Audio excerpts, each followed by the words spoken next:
Good day, everyone. Welcome to African Salt Film Production as we proceed on Ìtàn Ìsèndálè Yoruba.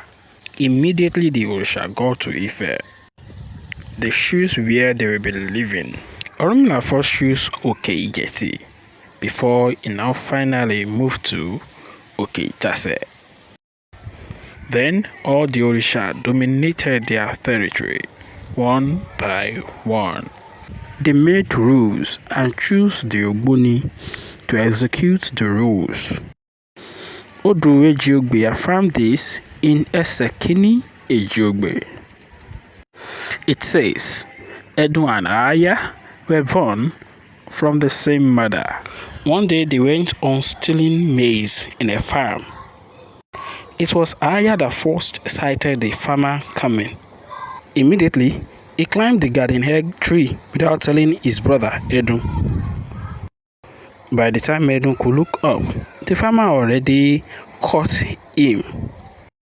Then he took him to the Ilediyawo Ogboni for judgment. Then the Ogboni asked Edun, did you really steal? Edun said yes, but it was in the presence of the farmer. Then the Ogboni asked, what will Edun give the farmer in return? Then Edun started acting lunatic, saying, Edun Yagbado, ha? Edun Yagbado, ha? Then the Ogboni said, Edun's case is settled. That it was Aya that sees the farmer coming, that ran away, that was the real thief. That Edun and Aya are siblings and they look alike in color. And the case now Aya's case, but who will ransom one among them? They now ask Edun, when you know Aya's behaviors too well, why don't you escape with him?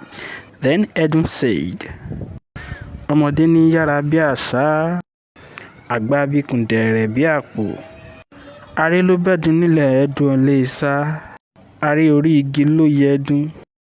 Aya wá fò sókè, Ẹdun wá ń bẹ́, Aya fò mọ́gi lọ́rùn, Ẹdun ṣí, Ẹdun lọ. That was how Edun escaped.